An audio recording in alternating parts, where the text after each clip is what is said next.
I want to make a quick video of how to make your acoustic drum set more of a hybrid drum set. So first of all, we all know that I have a great relationship with pintech. Phoenix Pro, Visualize cymbals, get you one, you're not going to be disappointed. Anyway, we're talking acoustic drums. This is basically a video of how to add a lot of different electronics to your drums to be able to trigger from different zones or different areas in your drums. Now, I did this as zones. You do this however you want. This is what works for me, and it makes it to where with my acoustic sounds or my electric sounds, I can trigger them or get the sounds from literally anywhere around the kit. So the first thing is the kick tower. I've had a lot of these parts laying around and I just haven't put them on, but I finally did. This kick tower, I can trigger anything from, let's say, a bass drop. Normally I have it triggered to an 808 or some sort of electronic kit. Really good idea as well if you ever go through your bass drum head to have something like that laying around as an extra. And as you see, let's see if we can get in there real tight. As you see, I just have the pedal right to the right of my main kick pedal and shot off to that a little to the right of the floor tom. Awesome thing, super cheap, honestly. All you need is an extra double kick pedal, and you can find any kick tower from anywhere, but I found that thing super cheap and it's awesome. And if I want to, I can swap it out with my pintech concert cast that I have in the other room to make it look a little bit better if I really wanted to. So in zone 3, moving from right to left, I'm doing it backwards, I have what's called the DB12 pintech dingbat. It's a 12-inch trigger pad that is right over my floor tom. Over the rack tom, and I think you guys may have saw this in my last video, there is the DB12 dingbat again. Let me zoom in on that so you guys can see that. Let's see, this one I have triggering things like cowbells or go-go bells or something like that.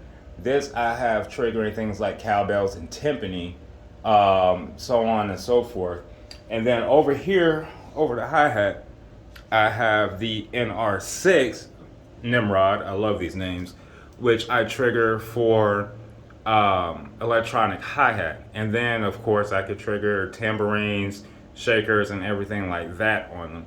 And then I have all 4 of these hooked up to my Elise's sample pad, and then just triggering whatever sounds I want to. So the awesome thing is, I think that has like 8 patches on it, or 8 banks. And so as I switch the bank, depending on whatever song I'm playing during a show, I can switch the sound of what I want all of this to be. So let's say I can have this be a, let's say a go-go bell. Bank up, and now it becomes a timbali. Bank up again, now it becomes a, I don't know, whatever you want it to be. As you see, they take up very little space on the drum set. Most of them are completely out of the way of all my acoustic drums and cymbals, and easy to take off, put on, and honestly, with me using a drum rack, I could take down this whole drum set, cymbals included, and all of these electric bars will stay where they are. So just real quick, like I said, real quick rundown, without triggers. I do plan on getting another trigger on my side snare over there so I can trigger claps with side snare sounds over there. Let me get a real good behind the scenes look here. I will, if I did the trigger on the side snare, I'd end up needing to get another sound source, but it's with me having these in zones, I really don't need it. And so, hold on, let me not break my neck on the cable. All right, there we go. I'm good. Didn't fall. Winning. Okay, so again, everything is connected to the Elise's Sample Pad Pro, and as you see, all the plugs going in there. And then right over the hi-hat, we have the NR6. Right over the rack tom, we have the DB12, and then another DB12 right here over the floor tom, with the auxiliary kick tower right there. And if you look at my pedals, I have my regular 5000 double bass pedal for the kick, and then a 7000 shooting under the floor tom going to the kick tower. So basically, in theory, like an entirely second drum set minus electronic cymbals, just mounted right off the rack. And the reason that I wanted to make this video is so you can see that you can add different sound sources and not take up a lot of real estate on your drum set, even without a rack.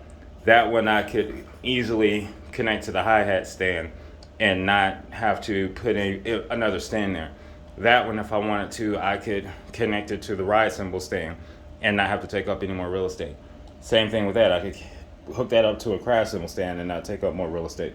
And so these are really small, really economical by way of how much space you're taking up. Really inexpensive as well. Pintech makes one more thing that I wish I'm going to try and get at some point. It is an E-wedge, where it is an electronic cowbell that you can then put right there and trigger things from cowbells, claps, so on and so forth. That way, no matter where I am, which zone I'm focused on my drum set, I have an electronic option along with my acoustic options. So hopefully that helped somebody. If you have more questions about how to make your drum set a hybrid drum set where it's acoustic and electric, please feel free to comment here or feel free to message me, and I'd be glad to answer anything I can. All right, I will see you guys on the next video, hopefully sometime later on this week. Until then, enjoy your night.